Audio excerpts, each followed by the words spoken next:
And the transition from the Raptor 1 to the Raptor 2 represents one of the most aggressive refactoring efforts in the history of aerospace engineering. To appreciate the magnitude of this shift, one must look past the metallic sheen of the hardware and view it through the lens of systems architecture. If the Raptor 1 was a messy breadboard circuit, a tangle of jumper wires, external resistors, and exposed capacitors used to prove a signal could be processed, the Raptor 2 was the first step toward a clean, etched printed circuit board. It was the moment where it works was no longer a sufficient metric. The new mandate was it must be reproducible, reliable, and lean. And in the software world, refactoring is the process of restructuring existing computer code without changing its external behavior. The goal is to improve non-functional attributes of the software, such as readability, reduced complexity, and maintainability. SpaceX approached the Raptor 2 with the exact same philosophy. The logic of the full-flow, staged combustion cycle had been compiled and executed by Raptor 1. Now, the engineers needed to optimize the instruction count of the hardware. They began a relentless campaign of deleting parts, a core tenet of Elon Musk's design philosophy. If a part isn't adding value, it's a liability.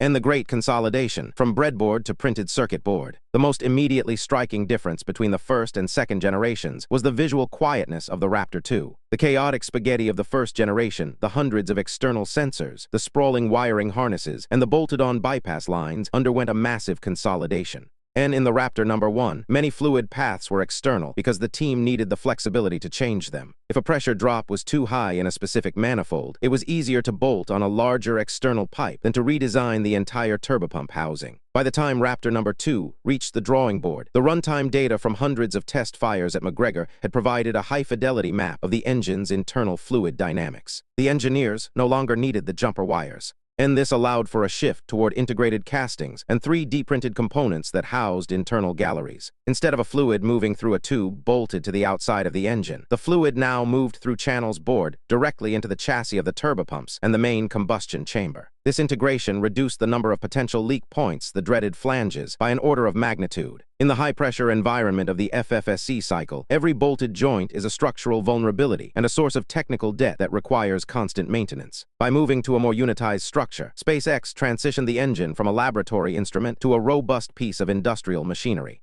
And deleting the debug mode. In our analysis of the Raptor number 1, we likened its hundreds of external sensors to a debug mode or a series of verbose print statements in a codebase. These sensors were essential for characterizing the unknown physics of a full-scale FFSC engine. However, just as a production-ready application strips away the logging that slows down execution, the Raptor number 2 stripped away the instrumentation that weighed down the hardware. And the engineering team asked a fundamental question of every sensor. Does this data point change how we fly the rocket, or is it just nice to know? If a sensor merely confirmed what the physics models already predicted, it was deleted. This wasn't just about saving the weight of the sensor itself. It was about the downstream complexity. Each sensor required a port in the high-pressure plumbing, a wiring lead, a channel in the data acquisition system, and a line of code in the flight computer to process the signal. And by removing these logging statements, the Raptor 2 became significantly lighter and more aerodynamic. The wiring harnesses, which previously looked like a thicket of vines, were consolidated into a few hardened trunks that were easier to shield from the intense thermal environment of the engine bay. This reduction in instruction count meant the engine was not only easier to build, but also less likely to suffer from a soft failure, a false reading from a faulty sensor that might trigger an unnecessary engine shutdown. And performance refactoring, increasing the clock speed while the physical footprint of the engine shrank. Its performance envelope expanded, a feat analogous to increasing a processor's clock speed while simultaneously shrinking the die size. And as referenced in Chapter 6.1, the Raptor 1 struggled to maintain a consistent 250 bar of chamber pressure without risking structural failure. The Raptor 2, through its refined internal geometry and superior material science, pushed this operating frequency much higher. The target moved from 250 bar to a steady 300 bar, and eventually beyond. This increase in chamber pressure is the primary driver of thrust in a rocket engine.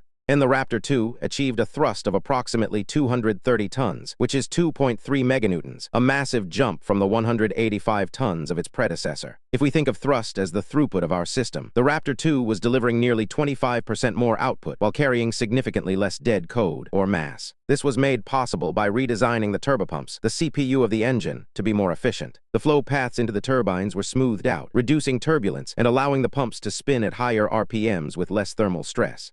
And the logic gate of the engine, the main injector, was also completely overhauled. In the Raptor 1, the injector was a complex, multi-part assembly that was difficult to manufacture and prone to hot spots, which are thermal gradients that can melt the metal. The Raptor 2 utilized a more elegant, integrated injector design that improved the mixing of the gaseous oxygen and gaseous methane. This resulted in a more uniform flame front, allowing the engine to run hotter and at higher pressures without the hardware crashing or melting. And reliability and the production build the Raptor 2 was the version built for the early Starship flight tests, where the focus shifted from will it work to will it work every time. In software terms, this was the transition from a beta to a release candidate. And one of the most significant architectural changes was the simplification of the valve systems. The Raptor 1 utilized a complex array of pneumatic and hydraulic actuators to control the flow of propellants. These systems were heavyweight dependencies, as they required their own fluid lines, tanks, and controllers. For Raptor 2, SpaceX moved toward more integrated, high-torque electric actuators for many functions. This replaced analog mechanical complexity with digital precision.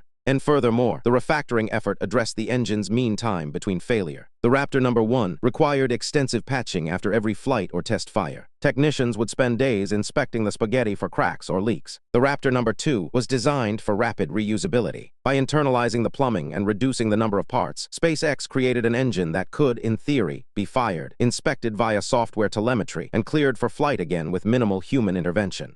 And this version of the engine was the first to be produced at scale. While Raptor No. 1 were essentially hand-built boutique items, Raptor No. 2 was designed for the Star Factory production line. The reduction in part count directly translated to a reduction in build time. If the Raptor No. 1 took months to assemble, the Raptor No. 2 was designed to be compiled in a matter of days. This shift was critical for the Starship program's goal of building a fleet of thousands of ships. You cannot colonize a planet with a boutique engine. You need a commodity engine. In the hardware logic of the manifold, a key area of optimization was the manifold design, which we touched upon in Chapter 1.4. In the first generation, the manifolds were massive and over-engineered to compensate for a lack of precise data. They were the over-provisioned servers of the propulsion world. And in Raptor 2, the manifolds were right-sized. Using advanced computational fluid dynamics and the empirical data from the Raptor 1 program, engineers were able to shave away pounds of unnecessary metal. They moved away from heavy, bolted flanges toward welded connections. While welding makes the engine harder to disassemble or debug, it makes it significantly lighter and more robust for production. In the mindset of the SpaceX engineer, once you have solved a component's design, you no longer need the ability to take it apart. You need it to stay together under the most extreme conditions imaginable.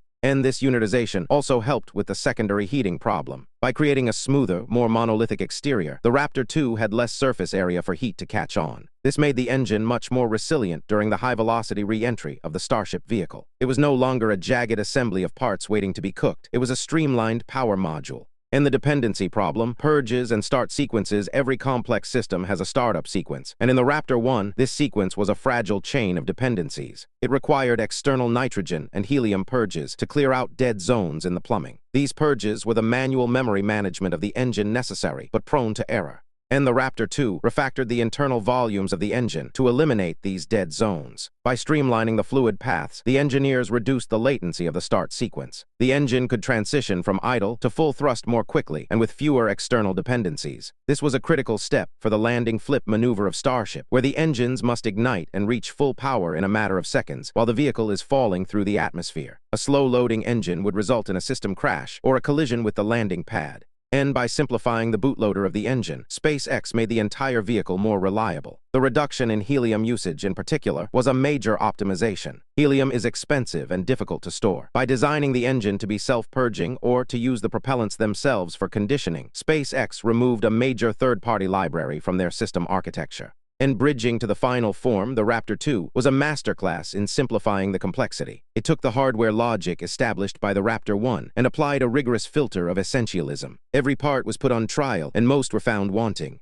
And however, even as the Raptor 2 began to dominate the test stands and eventually the early flight tests of the full Starship stack, the engineers knew it was still a transitional architecture. It was a cleaner version of the original, but it still carried some of the DNA of its spaghetti ancestor. There were still some external lines, still some bolted interfaces, and still a level of complexity that could be further compressed. In the lessons learned during the Raptor 2 era, the realization that the best part is no part would eventually lead to the most radical redesign of all. The team had successfully moved from the breadboard to the PCB. The next step was to move from the PCB to the system on a chip. They were about to take the remaining external components and fold them into the very fabric of the engine's structure, leading to a design that looked less like a machine and more like a singular, solid-state object of power. And this evolution from the refactored Raptor 2 to the integrated Raptor 3 would represent the ultimate realization of SpaceX's manufacturing goals. The technical debt was being paid off, the instruction count was reaching its theoretical minimum, and the engine was becoming a black box of pure thrust. And the transition was nearly complete. The spaghetti was gone, the complexity was simplified, and the stage was set for the final, most streamlined version of the most powerful engine ever built. And the path toward 350 bar of chamber pressure and a truly maintenance-free engine required one final leap in design philosophy. This leap would move beyond mere simplification and into the realm of total integration, a concept we will explore in the next section, 7.3 Raptor 3, the integrated, no external plumbing design.